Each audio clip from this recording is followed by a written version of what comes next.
Moi, je voulais apprendre le russe. Je n'ai pas eu le choix. On n'enseignait que l'espagnol dans mon collège. Je pleurais, je criais, je fis une crise aiguë de Dostoïevski enfermé dans la cave, mais il fallut bien s'y résoudre. J'abandonnais les grottes épopées slaves, les palais aux bulbes colorés et les 7 déclinaisons.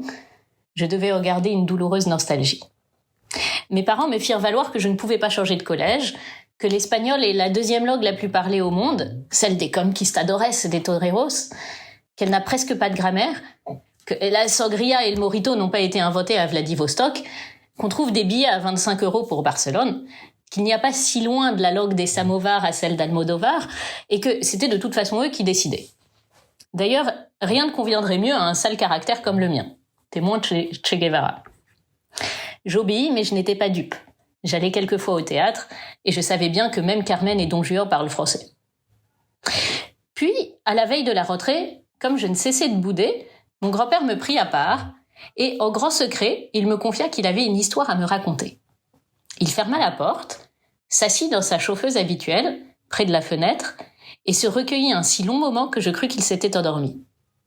Il rouvrit soudain les yeux, se pencha vers moi, et commença, de la voix qu'il prenait pour me lire des histoires de fées et de châteaux quand j'étais petite.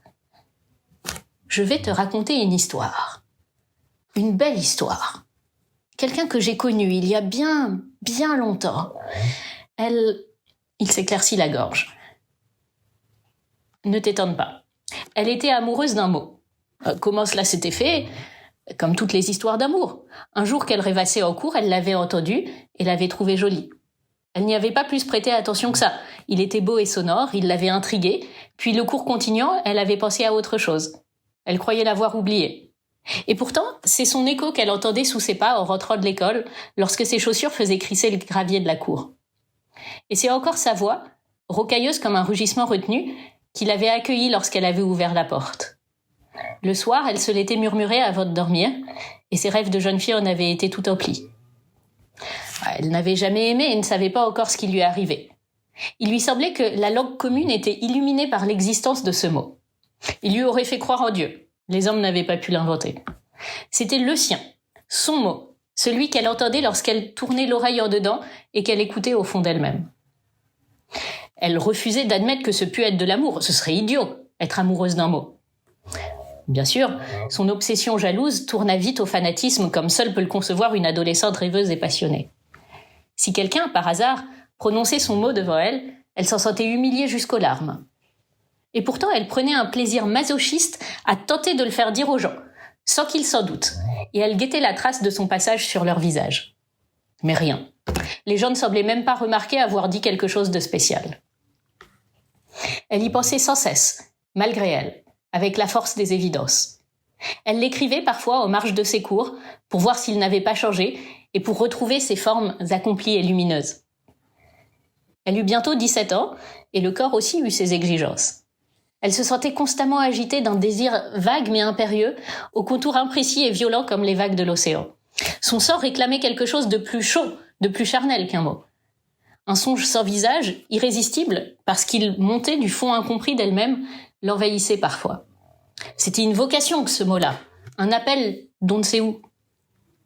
À tous les hommes qu'elle rencontrait, à toutes les lèvres qu'elle embrassait, elle demandait de prononcer son mot. Ce n'était jamais ça. Ses échecs l'affligeaient. Mais elle ne désespérait pas de trouver, un jour, les lèvres, jeunes ou vieilles, minces ou pulpeuses, qui sauraient donner corps et vie à son mot, en moduler les accords et en sculpter la saveur unique. Elle ne se confiait pas, on l'aurait prise pour une folle. Elle craignait que personne d'autre ne puisse en comprendre la beauté et qu'elle reste à jamais seule à porter son trésor comme un fardeau. Ce mystère dans son regard, cette manière d'être toujours ailleurs, lui donnait d'ailleurs beaucoup de charme auprès des hommes. Elle eut des succès, des peines, des aventures, une vie bien remplie, comme on dit, mais surtout remplie de cette poursuite sans but. Elle découvrit bien sûr d'autres mots, mais tous étaient utilitaires. Ils servaient à décrire, à demander, à mentir, à détruire. Pas le sien. En 1936, elle fut arrêtée avec son groupe de résistants et emprisonnée dans un camp qu'on appelait Dos Hermanas. Elle doutait de plus en plus souvent. Elle se répétait son mot, mais il lui semblait qu'il avait perdu son éclat et sa magie, qu'il était déshabité, qu'il n'en restait plus qu'une enveloppe vide et flasque. Ces jours-là, elle aurait pu se tuer de dégoût si elle n'avait pas rencontré d'autres fous de son espèce qui la comprenaient. Des amoureux d'un mot, d'une idée, d'un souvenir, des chasseurs d'impossibles. Ils étaient nombreux les amoureux de l'impossible dans les prisons franquistes. 10 ans avant qu'Éluard n'écrive sa liberté sur ses cahiers d'écolier, sur son pupitre et les arbres, sur le sable, sur la neige, elle se répétait déjà son nom, le sien. On entendait dans sa cellule une voix fluette et cassée qui répétait, monotone, son unique mot. Lequel ? Apprends l'espagnol et peut-être que tu le trouveras aussi. Et mon grand-père referma les yeux pour ne pas répondre à mon air pitoyable.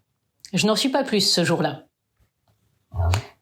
Bien plus tard, alors que j'avais obtenu depuis des années mon bac d'espagnol, que j'avais voyagé à Madrid et à Moscou, j'appris que mon grand-père n'avait jamais su cette langue, qu'il n'avait rien à voir avec l'Espagne fasciste. Un jour, dans un cabaret, il avait entendu une vieille pute chanter une pauvre chanson de ce temps-là, une chanson républicaine qui s'intitulait Encaré, ce qui signifie broderie, parce que les survivantes de Dos Hermanas gardaient toujours les yeux baissés sur un travail d'aiguille ou une broderie, pour ne pas parler du passé. Peut-être que le plaisir de roucouler un sautillant Encaré au lieu de notre bête Encage vaut quelques efforts. Moi, je voulais apprendre le russe.